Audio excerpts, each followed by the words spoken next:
Earlier today, I had the chance to sit down exclusively with Vice President JD Vance at the White House. Covered everything from Kamala to Kimmel to Kirk.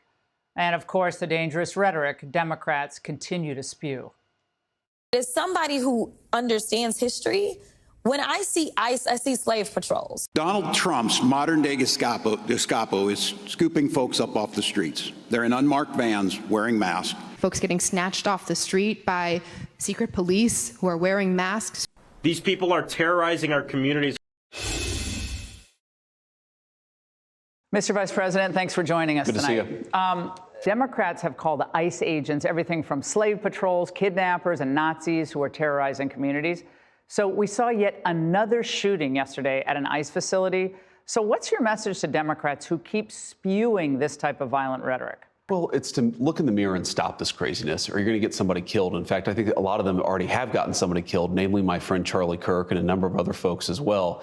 If you look at, it's not just the Democrats, Laura, the media is participating in this. I saw a story on NBC News just a couple of days ago, right before the ICE shooting in Dallas, and they were effectively accusing ICE of mistreating a 5-year-old child. Now, it turned out that story was completely fake, but if you read that headline and you were a crazy person, I could see how that could incite you to violence. So I think in a lot of ways, the Democrats and the media, because they so hate the idea of a real border, are engaging in a kind of blood libel against ICE agents. They're accusing them of engaging in crimes. They're accusing them of being part of the Gestapo. They're actually inciting violence against our law enforcement. They know exactly what they're doing, and now it's time to stop. Now, the shooting of yesterday, it turns out that the people who were killed were actually detainees, not ICE agents. I'm obviously glad that ICE agents weren't killed in that attack, but saddened that these detainees were killed, because though we don't want illegal aliens in our country, we also don't want them being shot at by crazy left-wing terrorists, which is, I think, what happened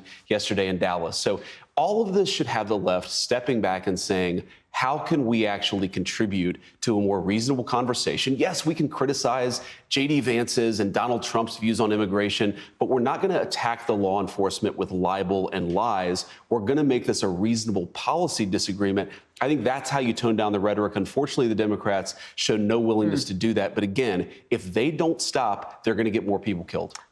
Democrats' rising star, she's described as that, Jasmine Crockett, is one of the many refusing to tone down the rhetoric. Watch this. I am using that language because it is accurate language. When we see them trying to chill speech of jokesters, when we're seeing all of this, that is a playbook out of Hitler. Playbook out of Hitler, Mr. Vice President. Look, if we really thought Hitler was running the U.S. government, it would be our duty as citizens to try to stop that by any means necessary. So that is an example of what we're seeing today. Well, that's exactly right. And a reasonable response to fascism, to Nazism, would be violence, right? So what they're saying effectively is that you should engage in violence because the regime, using Jasmine Crockett's words, are so bad. Look, this is obvious. They're obviously using the kind of rhetoric that turns the dial up to 10. They're trying to make this, they're trying to delegitimize our entire political worldview. But in the process, I think that they're motivating at least some crazy people to go out and commit acts of violence. And again, Laura, I'm a big boy. Criticize my views on immigration policy all you want. Criticize the president, criticize our administration. But when you lie about our ICE officers, when you encourage unmasking and doxing, when you encourage your followers to go and engage in violent protests against our law enforcement, you are by definition inciting violence against the men and women who keep us safe.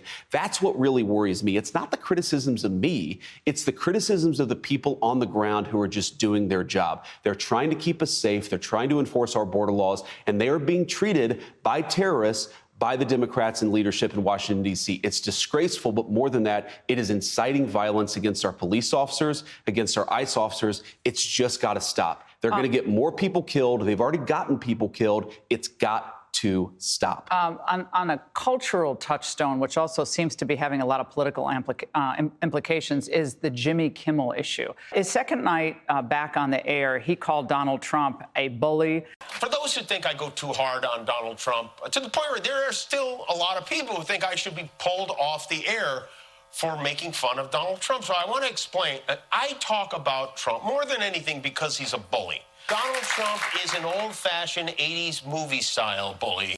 Celebrities are rallying to his cause, saying this is a First Amendment assault being carried out by by the FCC, Brendan Carr, and by the President of the United States himself. And to that, you say? Well, there are two things. First of all, I'd like them to tell me exactly what Brendan Carr did to have Jimmy Kimmel taken off the air, because number one, he is currently on the air, and to the extent that he isn't in certain stations, it's because he's not funny and because his ratings aren't very good. So it is actually we should let these stations determine whether they want a non-funny comedian. Why should the government chime in at all? I mean, doesn't it give them fodder for their argument that this is like a pressure because of the mergers that are coming up, and so this is the government kind of putting its finger on the scale? So why even mention Jimmy Kimmel? It's just helping him. I think that Brendan Carr put out a couple of tweets or a couple of truths or whatever he did. That does not constitute government coercion, and it's pretty rich, Laura, coming from the Democrats after years of the Biden administration explicitly demanding that social media companies censor. You didn't hear anything from the Democrats. You didn't hear anything from these celebrities about free speech. But Brendan Carr putting out a couple of tweets constitutes the shutdown of Jimmy Kimmel's free speech rights. It's preposterous. There's something else that's important here, Laura, which is that these broadcast companies, ABC, NBC, CBS, they enjoy the public airwaves because they serve the public interest. So I actually think that we should be having a conversation about whether these companies are serving the public interest. That's actually totally separate from the Jimmy Kimmel issue, because nothing happened to him. He's currently on the air, and to the extent that he's not, it's because advertisers don't like him because his ratings aren't very good. Well, he didn't apologize. Would it matter if he did? I think it would matter. Actually, I'd love for Jimmy Kimmel to apologize to Erica and to all of the people that he slandered. He tries to say that he told a joke. He didn't tell a joke. He was actually accusing right-wing America, conservative America, of killing Charlie Kirk. We now know that is false. Charlie Kirk was murdered by a left-wing assassin who was radicalized by some of the rhetoric that we see coming from the far left. When you accuse the people who've been holding prayer vigils, who've been praying about Charlie Kirk, you accuse them of killing Charlie Kirk when we know it was a left-wing assassin, you're actually apologizing for his murder. You're encouraging more of that violence to happen. If we're going to stop this crazy strain of left-wing violence, we have to be honest about what it is. And the honest truth is that Charlie Kirk was not killed by a MAGA American. He was not killed by a Republican. He was killed by a left-wing radical. Let's be honest about that fact so that we can stop it from happening. There were disturbing flyers found on Georgetown University's campus yesterday, put up by a leftist gun club with the phrase, "Hey, fascist, catch," which was the same engraving on the bullets near where the assassin was who killed Charlie. So what is your reaction to this? And is there a role that the federal government can play with these universities, given what's being done to perhaps incite violence against conservative speakers or conservative students or the few conservative faculty on these campuses? Well, first of all, as a basic policy issue, if you are using federal dollars to incite violence against conservatives, you're not going to get those federal dollars anymore, and we're looking at that right now. So Georgetown needs to make sure that it's actually making it safe for everybody, whether they're liberal or conservative, to express their views. If you're promoting and encouraging violence, I think you're by definition violating the contract you have with your students. You're violating the contract that you have with the American public. But let's step back and just appreciate this. Okay, to engage in an act of political violence, of course, there's the person at the top of the pyramid who's pulling the trigger. That's the person that we're prosecuting. That's the person that we're going after that has to see justice. But there's also all the people who apologize for that violence. There's the people who celebrate for that violence. There are the people who fund the networks that actually encourage and promote that violence. We really have to dismantle the entire network of left-wing violence in this country. What are we doing to do that, though, Mr. Vice President? A lot of conservatives are frustrated. They feel like the administration might be dragging its feet on this. Antifa is just one organization. There are many out there.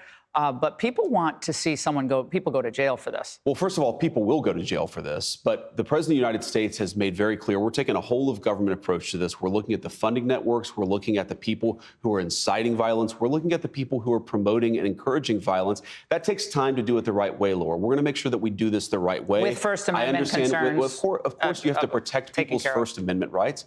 You have to protect people's free speech rights. But the First Amendment does not protect imminent incitements to violence. If you are actively promoting your fellow man to kill other people, that is not protected by the First Amendment, and we have to be clear about that. We have to go after that stuff. But look, Laura, you cannot celebrate the person who murdered Charlie Kirk and be welcome in polite society in this country. You are guilty of encouraging this culture of violence. You're guilty of actually promoting the culture of violence if you're celebrating Charlie Kirk's murder, if you're encouraging other people to take up arms in the same way. You may not be the person pulling the trigger, but if you're not being careful about the way that you incite violence, you are yourself part of the problem, and that's what we need to get to the root of. Hey, Sean Hannity here. Hey, click here to subscribe to Fox News YouTube page and catch our hottest interviews and most compelling analysis. You will not get it anywhere else.